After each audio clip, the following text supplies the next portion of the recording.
Você já orou e sentiu que nem Deus respondeu? Já chegou naquele ponto em que não tinha mais forças, nem mesmo para ter esperança? Sabe, a Bíblia não fala só de vitórias e milagres, ela também fala dos dias difíceis. Jó, capítulo 17, não é sobre uma fé vitoriosa, é sobre quando a fé está cansada demais para lutar. É o som do silêncio quando a gente acha que ninguém mais está ouvindo. É o fundo do poço. Para entender a profundidade desse capítulo, precisamos lembrar onde Jó está. Ele já perdeu tudo, seus filhos, seus bens, sua saúde e até sua dignidade social. E como se não bastasse, seus amigos, que deveriam ser um consolo, se tornaram seus acusadores. Eles chegam com discursos prontos, teologias frias, dizendo que Jó deve ter pecado para merecer tudo aquilo. Nesse ponto da história, Jó já não discute mais com eles. Ele está exausto. Agora, a conversa dele é outra. É com a própria sombra, com a morte. Por isso, Jó 17 não é um clamor por um milagre. Não é um pedido de socorro. É o desabafo de alguém que honestamente não vê mais nenhuma saída. É um lamento puro, sem pedido, sem resposta aparente, sem solução imediata. É a fotografia de uma alma no seu momento mais sombrio. E é por isso que esse capítulo é tão poderoso, porque ele é real. Vamos mergulhar no texto, verso por verso. O capítulo começa com uma frase que dói na alma. O meu espírito se vai consumindo, os meus dias se extinguem, e a sepultura me está preparada. Perceba que Jó não fala apenas do seu corpo, que estava coberto de feridas. Ele fala do seu espírito. Ele está emocionalmente e espiritualmente esgotado. Existem dores que não sangram, que não deixam cicatriz visível, mas que matam por dentro. Nem todo cansaço é físico. Às vezes, o que morre primeiro não é o corpo, é a esperança. É aquela sensação de que não vale mais a pena tentar. Logo em seguida, dos versos 2 ao 5. Já olha para os seus amigos e desabafa. Estou de fato cercado de zombadores, e os meus olhos são forçados a contemplar as suas provocações. Imagine a cena no pior momento da sua vida. As pessoas que deveriam te abraçar estão te apontando o dedo. Esses amigos representam uma religião sem compaixão. Eles falam de Deus, mas não refletem o coração de Deus. E aqui fica um ensino muito forte para nós. Gente ferida não precisa de sermão. Gente ferida precisa de presença. Precisa de um ombro, de um ouvido atento, de alguém que sente junto sem julgar. A dor de Jó se aprofunda na vergonha e no isolamento, como lemos dos versos 6 ao 9.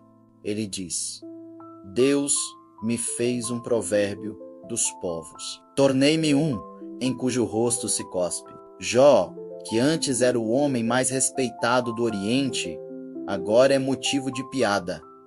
Uma história de terror contada para assustar as crianças. Ele se tornou o assunto da cidade, o exemplo do que não ser.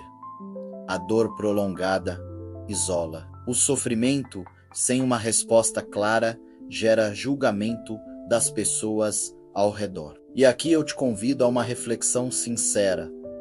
Será que nós, mesmo sem querer, já fizemos isso com alguém? Já olhamos para o sofrimento de uma pessoa e lá no fundo pensamos: o que será que ela fez para merecer isso? É uma pergunta desconfortável, mas necessária. Conforme o sofrimento avança, o tempo perde o sentido para Jó.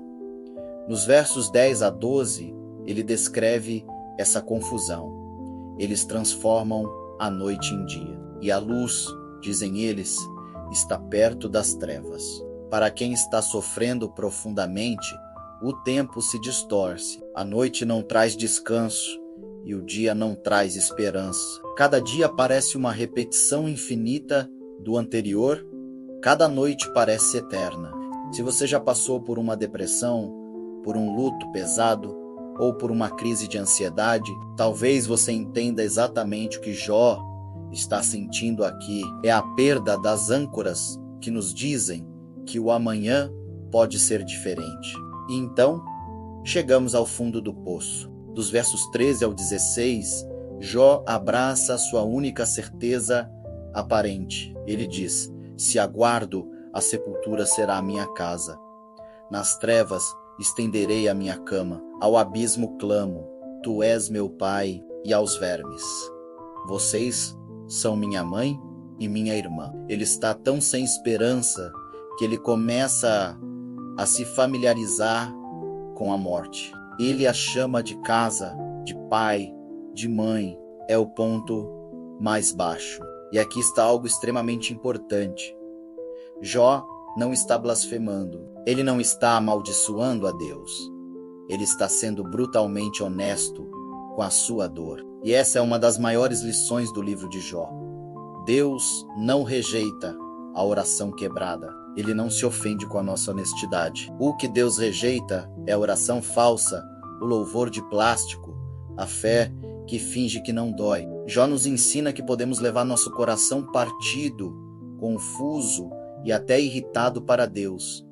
Ele aguenta, ele ouve. Qual é então o ensino central de Jó 17? Se esse capítulo é tão sombrio, por que ele está na Bíblia? A grande verdade escondida aqui é esta: mesmo quando a esperança parece morrer, Deus ainda está ouvindo. O silêncio de Deus não é a ausência de Deus. Jó não consegue ver uma saída. Do ponto de vista dele, o jogo acabou. Ele só está esperando o apito final. Mas o que Jó não sabe é que Deus ainda não terminou a história. O autor da vida ainda tem páginas para escrever. Jó capítulo 17 é o vale, é a noite escura da alma. Mas a Bíblia não para no capítulo 17. Se continuarmos lendo, veremos que no capítulo 19, no meio de mais lamento, surge uma das maiores declarações de esperança de toda a Escritura, quando Jó diz: eu sei que o meu Redentor vive. E lá no final, no capítulo 42, nós vemos a restauração completa. Vemos Deus honrando a sinceridade de Jó e repreendendo a religiosidade vazia de seus amigos. Jó 17 é uma parada necessária no caminho, mas não é o destino final. Talvez hoje você esteja vivendo o seu Jó 17 sem forças, sem respostas, sem ver uma luz no fim do túnel. Talvez você se sinta esquecido, julgado, isolado. Sua oração pode ser um sussurro cansado ou um grito de desespero. Mas eu quero que você guarde isso no seu coração. Se Deus não abandonou Jó no capítulo 17, Ele não vai abandonar você no seu. A sua história ainda não acabou. Esse capítulo difícil que você está vivendo não é o final do livro. Se este estudo falou com você, se tocou em algum lugar profundo da sua alma, fique conosco para os próximos capítulos. Vamos descobrir juntos como a história continua. Obrigado por assistir e não se esqueça de se inscrever para não perder nada.